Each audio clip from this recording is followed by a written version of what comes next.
If you're like most people, you probably have a mountain of emails and digital communications that come in on a daily basis. And this can be stressful and even overwhelming. I know I've been there. Well, in this video, I want to share 5 practical ideas from a great book by Cal Newport called A World Without Email that'll help you move through these digital communication problems and also become more productive and relaxed at work. And whether or not you work full-time or have a part-time side hustle, or like my channel talks a lot about, real estate investing, where you do something on the side on the weekends, these ideas will help you apply that no matter what your situation is. And we're getting started right now. Let's start with the first idea, which is the major problem that Cal Newport presents in the book, which is called the hyperactive hive mind. So just imagine a beehive and little bees bouncing all over the place with energy from one thing to another and never focusing or concentrating on one thing. That's what he describes as the hyperactive hive mind, which is really the way we are doing work. That is the premise of this book. Really the theme is evaluating how we do work and trying to think about better ways to do it. Well, the typical way that most of us do it is something called the hyperactive hive mind. He gives some stats to back that up. He said 126 work messages per day is the average that most of us get. That's 1 every 4 minutes. And then we check our email on average every 6 minutes. And then that equates to, another study found, checking your inbox 77 times per day. So that's where the hyperactive comes in. This is a nonstop, rapid checking of messages, checking of messages, checking of messages.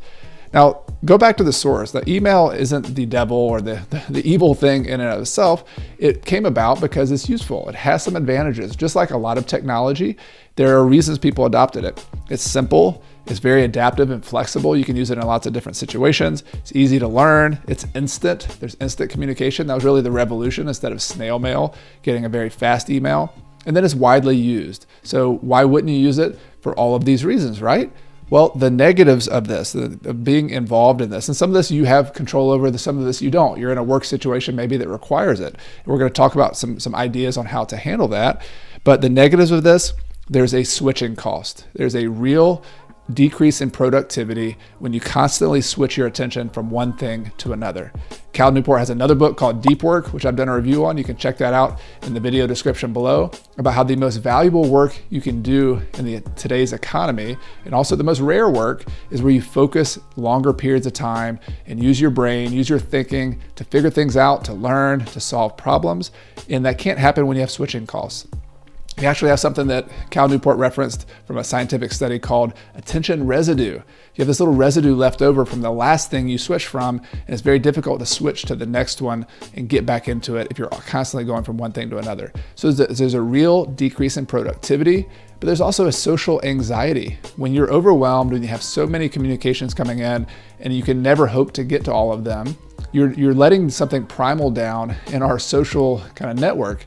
We're used to not letting people down, and there's some anxiety about that. When you can't return those emails, or when you do, you have to push yourself to do that, it creates anxiety and overwhelm that I talked about in the very beginning of the video. And this also, just going back to the productivity, is an inefficient way to communicate. When you go back and forth over an extended period of time, it's much less efficient if you're actually trying to get something done as a group. So obviously there's going to be some alternative ways to do this, but the main point here is to think about the way we are doing our work in both the projects that we can have control over, but also the larger projects within our workspace, and just recognize that first and foremost, we're in this world called the hyperactive hive mind, and we're also in a larger economy where our attention is the most valuable thing, and that's the next big idea. Big idea from the book number 2 is your attention is the most valuable asset. You probably already realized that today, but if you have any doubt, look at how Facebook, Google, Twitter, most of the big internet companies, how do they make their money? What's their biggest asset? Their biggest asset is selling your attention to the highest bidder. Businesses pay for your attention. It's that valuable, and Facebook, Google, and Twitter know that, of course. Well, the idea in this book is that the same principle applies for you at work.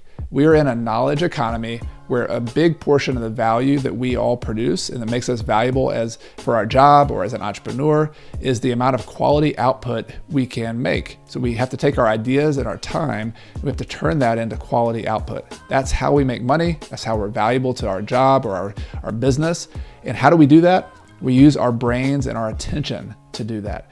So the premise here, going back to the hyperactive hive mind, is that if your attention is constantly divided, if you have a switching cost, it's going to be much more difficult to get quality output. And it's not that you can't do it. Email and going through communications like that and going through your day obviously produces something. But the question is, and really the revolution of the time, if you ask Peter Drucker, who was the kind of the big business thinker of the 20th century and actually talked a lot about, and was referenced a lot in Cal Newport's book, he talked about the Industrial Revolution, the assembly line revolution of Henry Ford, for example, how the productivity of the worker, I think, was about 50 times greater later on after that Industrial Revolution, the increase in productivity, that knowledge workers are needing a similar type of revolution. And that since email has come out, it's really been flat. Productivity of knowledge workers has not been going up, and it needs to. And so thinking about this personally for yourself, if you want to make yourself more valuable, if you want to make more money as an entrepreneur, like as a real estate investor, which I talk a lot about on this channel, or if you just want to earn more money at your job or a side job, this is the way you do it. You got to figure out a way to increase your productivity with the same amount of time, the same amount of effort, or maybe even less effort by using your brain and your attention in a different way. And so that's really what the next ideas are going to be about. How can you switch from the default, the way that most people are doing it, to a better way of working? That's what we'll talk about next. Before we move to the next idea, I just wanted to check in really briefly to ask, do you have any comments? Do you have any questions about what we've covered so far or about this book in general? Or even if not, let me know in the comments section, all good, coach, and then we can move on to the next idea. The third big idea that I want to share with you from the book is the task board revolution, also known as the structured work revolution. And the idea here is that the process or how you do the work is the key. It's what increases your productivity. It's what decreases the stress. And one particular idea, and of course there's lots of different approaches to work, but one that Cal spends a lot of time on that I actually use a lot in my own business, and I'm going to show you an example of how I do this with one particular part of my business when I make my YouTube videos and podcasts, but is using what's called a task board. So the task board, let me explain just the components of a task board. For every single task you have, or you could also think about it as a project, you have a card. It used to be, when people used to do this, it was actually a physical card you'd put up on a board. These days, there's a lot of programs. I'll put a couple links to the ones I use. I use Asana. There's other ones out there as well that do very similar type things. But you have a task. So you have this one location on this digital board where each task or project lives. Each one of those tasks is assigned to a person. So someone is ultimately responsible for it. Of course, there's going to be collaboration in certain projects, more than one person working on it. And all the information that everyone needs is attached to that one card. So that rather than sending back and forth, hey, let me look at my email inbox, where are those documents for that property we're working on or something like that, it would all be attached to that card. And then there would be a place for conversations in that card. If you have a question, you can have the conversation with a person and your colleagues on that card. And it's almost like a message board where you can look and see all of the past conversations that have gone on about that task. So that's kind of the principle of what a card is. And then each of those cards are organized in columns. And there's a lot of variety on how this workflow looks, but the idea is that these columns basically represent workflow. And in the simplest scenario, I'll show you mine in just a second, but you would just have the one, like the preliminary step of your workflow, like maybe getting ready for the work. 2, the actual projects you're doing and trying to keep those to the minimum. 3 or 4 projects at a time would be great, or a task. And then 3, once that work is finished, what's done, you have another column for that, or maybe another column for someday, maybe something you're going to do off in the future just to collect ideas. So you can have 3, 4, 5, 6 columns, but the idea is that tasks move through some kind of workflow, and there's a satisfying process of going from one step to another. So how do you collaborate in these kind of things? I'm going to talk in the next idea more about communication, but you have regular, short, the key word here, review meetings. And all of this process, by the way, Cal talks a lot about in the book, has been implemented, particularly in a lot of the high-tech computer science world, just out of necessity when they're creating projects and working together. And there are lots of different adaptations of this, but this type of workflow is what many of them use to great effect in creating software and in working in the digital world and the knowledge world. They often use these types of communication channels. And the theme, though, is a short review meeting, very short, maybe 10 minutes. Some people even have a standing up meeting so that nobody gets comfortable and starts, talking and talking and talking. It's short. The idea is to update everybody on their task. What's next? Is there anything that I need help with that somebody else can help me out with? And then everybody kind of keeps accountable and moving forward based on that to update the cards and the columns. And there's little or no, in an ideal world with this application, there's little or no email or messaging. That the communication happens at these short meetings. It also happens on the task cards. And I'll talk about a couple other avenues as well. But it's flipping the script. It's kind of getting away from the instant access. And that's what's so tempting about messaging and email is that, I could just email so-and-so, they could help me right now. But then you are taking their attention away from the work that they might be doing. And it's not that we don't all do that, but if you have another way, another flow that the work still gets done, that you can still communicate with that person, but you don't interrupt them and they don't interrupt you, then everyone increases their productivity.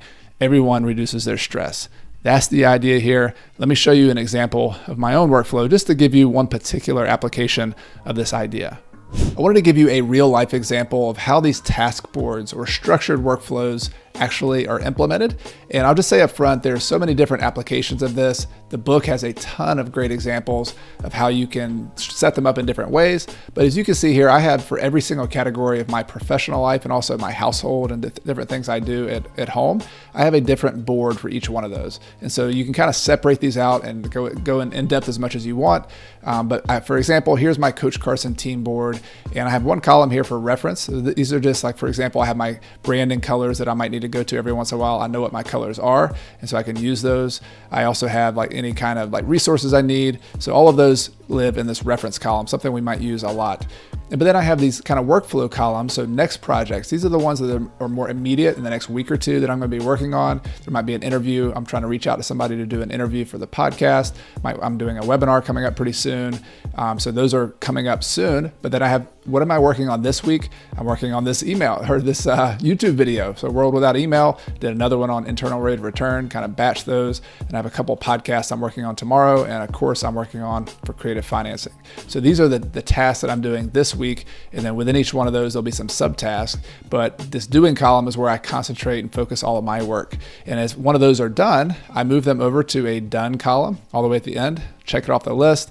And so I'm responsible for these things in my column. I also have added, you don't have to get this complicated, but if I'm waiting for somebody, if I've emailed somebody and I want to have like a date, you can put a follow-up date when you're waiting for somebody to get in touch with you. You can also have meetings. So I have Megan's my assistant and we meet every week. And so we'll have a meeting and we'll just keep track of all our notes from that meeting right there. We can go back and look at it. And then she has her own task board or things that she's working on. And then I have a someday maybe. This is a great column that I got from the book Getting Things Done by David Allen. These are not things you're going to work on right now, but someday you might want to work on some of these. And so it's a way to capture ideas and not lose them. So this is just my kind of general content board. You might be interested in how I do my podcast and YouTube videos as well. You can see here's a lot of the ones I've already recorded for YouTube.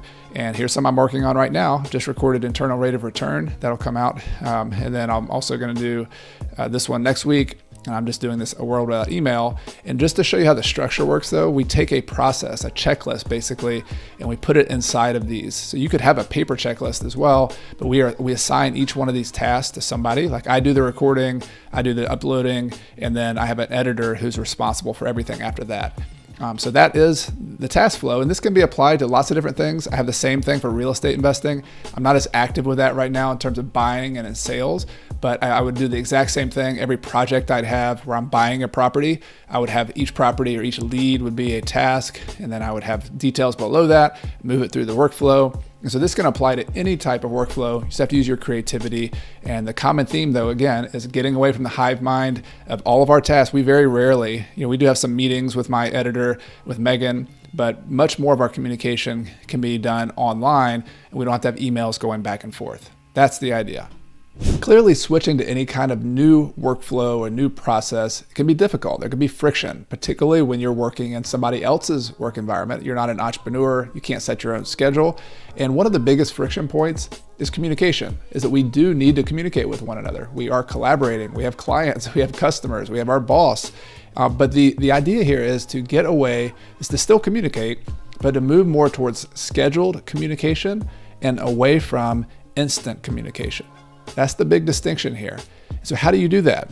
Well, you can start with, we mentioned before, having status meetings.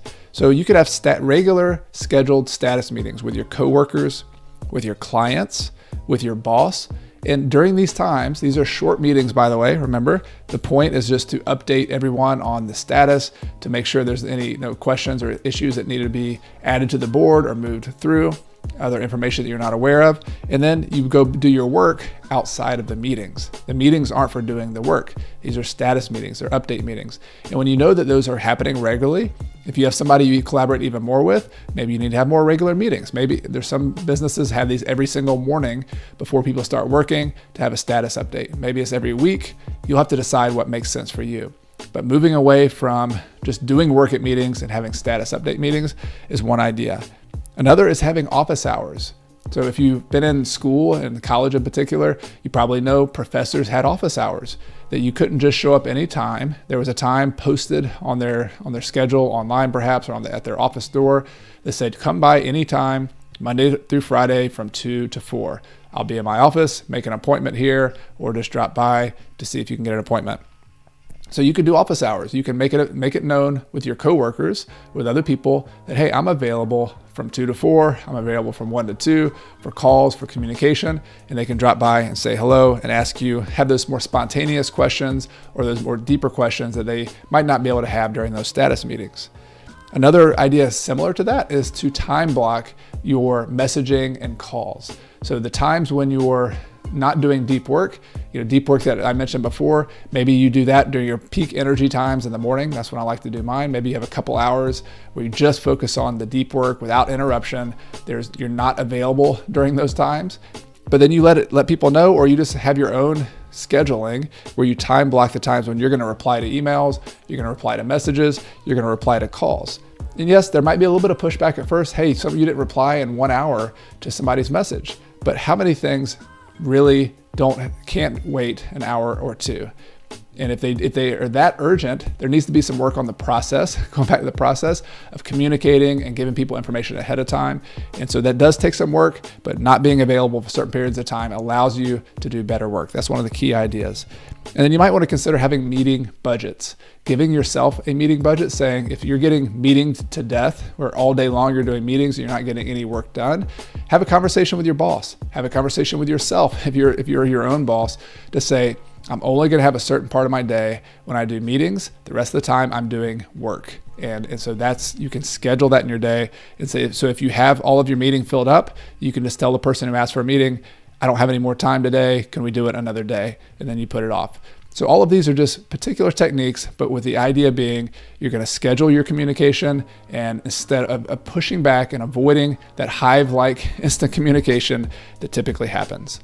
So the final idea is going to be one more particular idea about email and how you might be able to change the way you're emailing people to help you out. Idea number 5 that I want to share with you from the book is called the short email movement. And this might be the most practical and applicable takeaway from me from the book that I was just able to implement right away that made a big difference. When the idea was to keep your email length about 160 characters, which is similar to what you would see in a text message or a tweet, or you could define it as just keep it 5 sentences or fewer.